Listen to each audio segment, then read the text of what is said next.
Halo pemirsa dimanapun Anda berada, berjumpa lagi dengan saya Patricia Andres di program kesayangan kita yang akan membahas berbagai inspirasi dan juga motivasi bersama narasumber yang handal dan kompeten. Inilah Inspiracast, inspirasi tanpa batas. 30 menit ke depan kita akan membahas banyak sekali inspirasi-inspirasi, dan hari ini pemirsa kita akan membahas topik kita mengenai kiat menjual produk premium. Nah, hari ini sudah hadir sosok yang luar biasa. Beliau merupakan selling therapist dan juga personal development coach. Langsung saja, inilah Coach Mindiarto. Hai Coach, apa kabar? Kabarnya baik terus. Sehat ya Coachnya? Wajib sehat. Wajib sehat. Coach, saya mau tahu nih kesibukannya apa nih sekarang, Coach? Kesibukannya ya pasti cari duit. Penting bantu ya? beberapa klien lah ya, beberapa klien untuk membantu di dalam hal solusi. Ya, bagaimana agar mereka bisa lebih stabil, lebih eksis, dan tentunya ujung-ujungnya berkembang dan cuan. Dimulai sejak kapan, Coach? Apanya, bisnisnya? Yes. Bisnis konsultan saya sudah 24 tahun. Wow. 24 tahun sebagai konsultan. Oke. Terjun di dunia public speaking ataupun sebagai public speaker itu sejak kapan, Coach? Semenjak 24 tahun yang lalu. 24 tahun juga luar biasa ya. Sudah banyak sekali memiliki pengalaman-pengalaman yang pastinya berbagi di Inspiracast ini ya. Ya, Coach. Oke. Hari ini kita akan membahas tentang itu tadi, produk premium. Emang ada produk yang nggak premium, Coach? Ketika muncul istilah premium pasti ada yang non premium. Ya, non premium apalah? Ya, produk-produk standar lah yang mereka berorientasi menjual itu berbasis terhadap terlalu mengandalkan kekuatan produk dan juga kekuatan harga. Maka harga menjadi sasaran utama mereka menjual. Contohnya begini. Mobil pun toh ada yang mulai kelas 200 juta bisa sampai 10 M. Nah, yang kelas di atas itulah yang disebut premium. Atau bahkan produk yang yang konsumer permen pun mungkin ada yang 500 rupiah bisa sampai yang 5.000 rupiah. Betul. Gitu ya. Kemeja juga begitu dan sepatu juga begitu. Jadi pengertian premium apa? Tentunya adalah pada posisi mereka di high end. Harga-harga yang cukup tinggi, cukup mahal. Jadi kiat-kiat untuk menjual itu, Coach. Mungkin sebelum kita membahas lebih jauh, Coach, arti dari selling itu sendiri apa sih, Coach? Sehingga kita bisa maju ke depan, oh ternyata selling yang benar atau selling itu seperti ini loh. Atau mungkin ada pandangan-pandangan tentang selling yang berbeda, Coach. Begini, pandangan umum mengatakan selling itu proses ya, selling kan proses.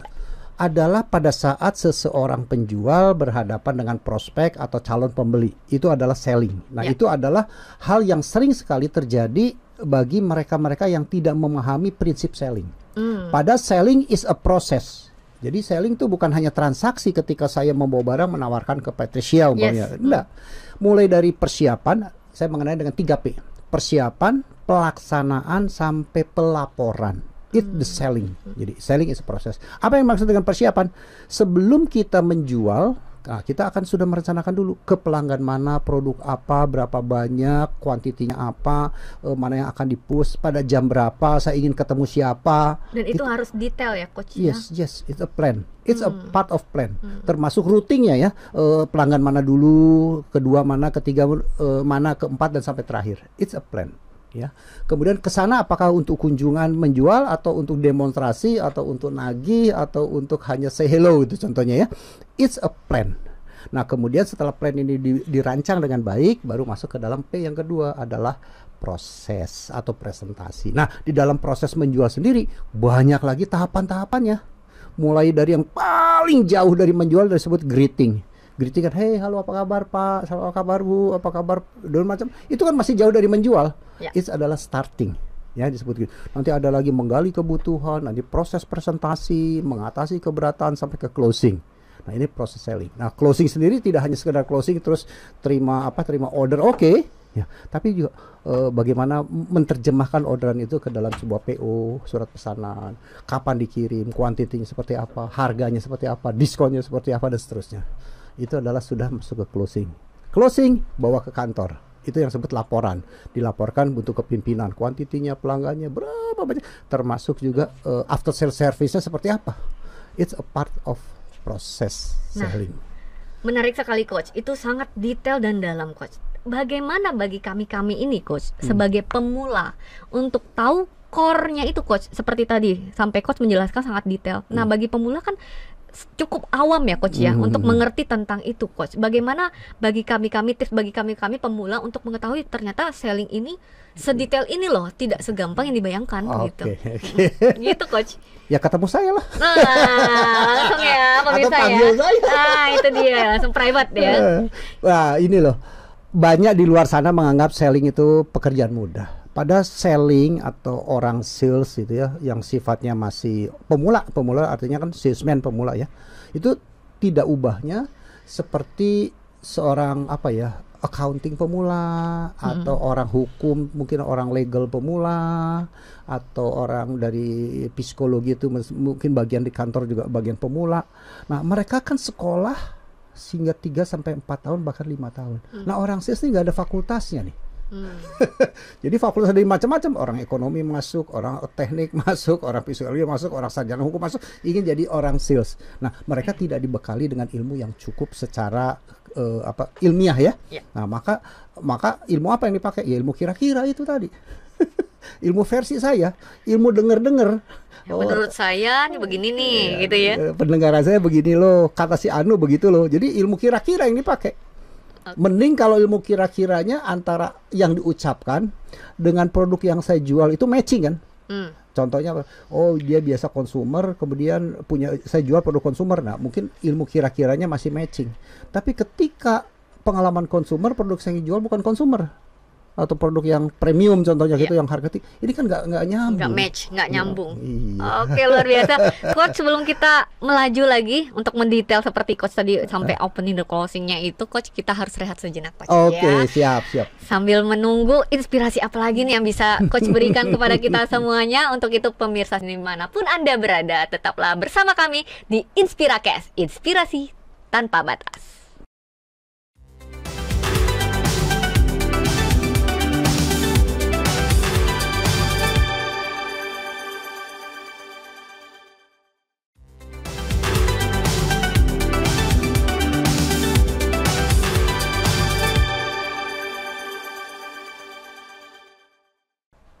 Kembali lagi di InspiraCast, inspirasi tanpa batas. Nah, Coach Min, di sebelum segmen ini kita sudah membahas tentang apa itu sebenarnya selling dan juga proses produk knowledge-nya tentang premium ya. Nah, yang tadi sudah dikatakan bahwa ternyata ada yang non premium, ada yang premium. Kita lebih fokus lagi nih ke produk premiumnya sendiri. Kiat-kiatnya apa sih untuk bisa menjual produk premium itu, Coach Min?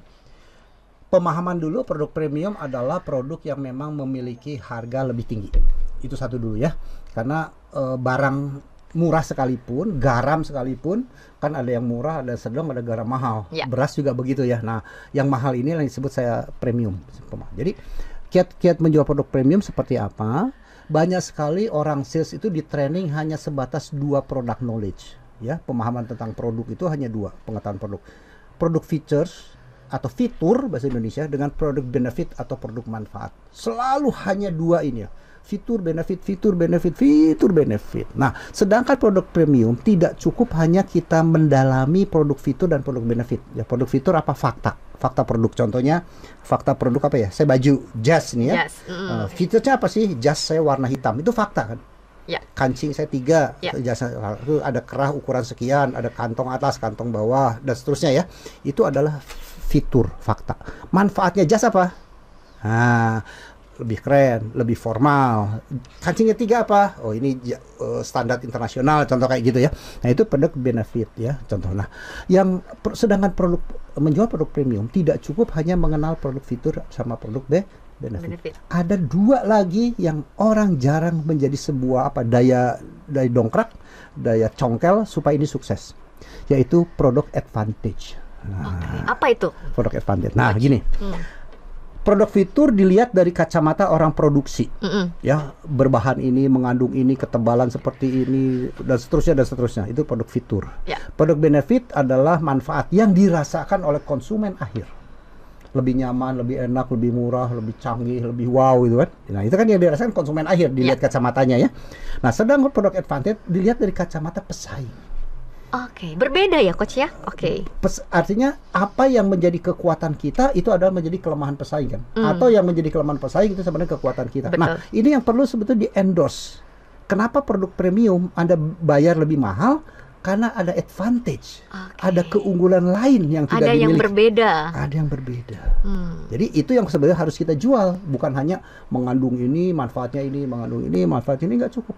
Ada produk advantage yang tidak dimiliki oleh pesaing. Karena tidak dimiliki oleh pesaing, maka tentunya harga menjadi beda. Berarti harus survei dong, coach ya. Berarti pesaing ini memiliki ini dan kita harus memiliki hal yang berbeda. Ya, maka sales force yang profesional itu bukan hanya menguasai produk sendiri yang dijual, tetapi juga perlu menguasai produk pesaing. Nah, itu dia. Penting ternyata, coach. Iya, karena apa? Tanpa mengenal produk pesaing, keunggulan dan kelemahan, maka kita tidak bisa mengambil keunggulan kita kan. Betul. Saya tidak tahu produk pesaing kelemahannya, maka saya tidak bisa mengeluarkan keunggulan produk saya. Itu yang ketiga ya. Nah, dari kacamata pedagang, nah yang disebut ada produk komersial. Kenapa saya membeli produk yang Patricia jual? Karena saya dapatkan cuan. Saya mendapatkan profit. Saya mendapatkan keuntungan. Keuntungannya aspek apa? Bisa karena memang barangnya laku, harganya tidak diobral perang harga di pasar, banting-bantingan harga, saya bisa jual harga juga premium, maka untung saya lebih gede. Ya. Ketiga, faktor komersial apa? Barang ini adalah eksklusif. Komersial lain menjadi prestis kan? Apalagi komersial lain, bisa walaupun harga jualnya adalah lebih mahal atau lebih tinggi, tapi bisa juga untungnya lebih gede kan? Betul. Nah, untung lebih gede ini kan aspek komersial. Karena buat channel, buat pedagang kan cari cuan. Nah, 4 ini yang kadang-kadang teman-teman orang sales itu tidak dimiliki. Yang dimiliki cuma 2, feature benefit, advantage and commercial, kurang di endorse, kurang diangkat, kurang didobrak, atau kurang kita dorong lah untuk ditawarkan ke pelanggan. Berarti butuh yang namanya branding tersendiri, coach.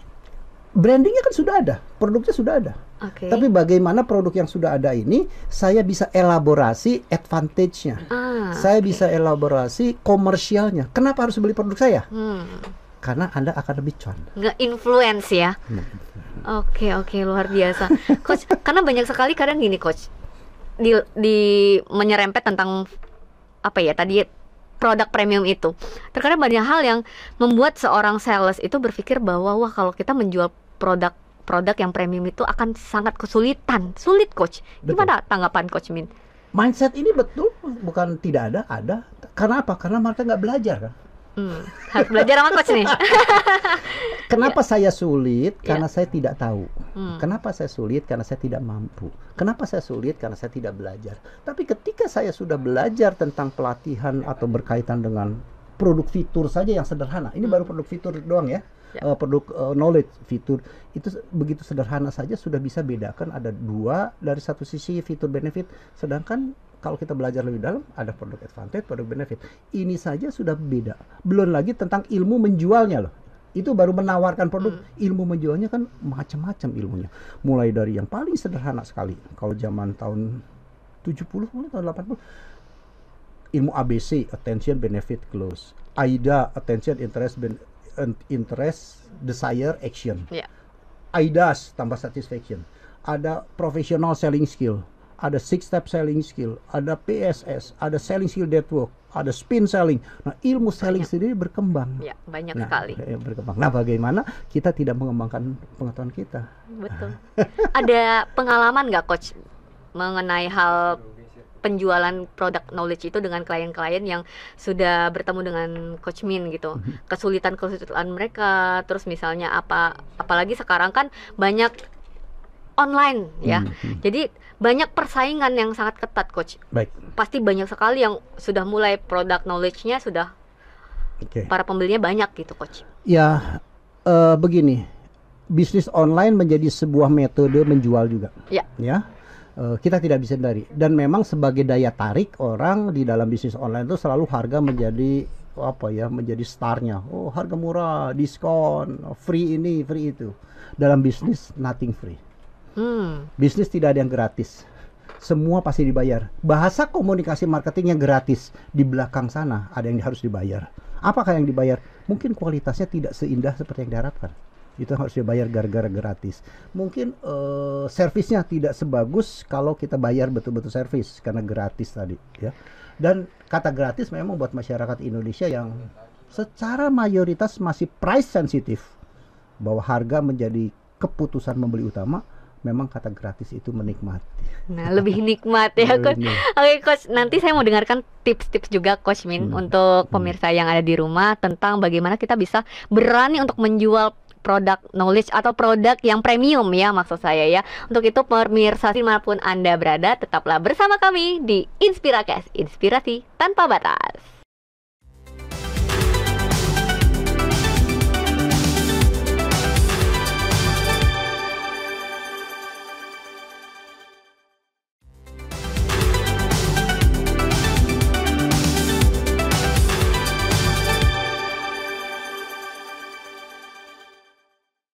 Kembali lagi di Inspiracast, inspirasi tanpa batas. Nah, kalau tadi Coach Min kita sudah bahas tentang matriks penjualan itu sendiri. Ada lagi nggak, Coach, selain itu yang mungkin kita lebih detail ke perusahaan, Coach? Dimana mungkin di perusahaan itu banyak sekali personally yang mungkin menentukan tentang produk itu, Coach. Gimana? Ya, baik.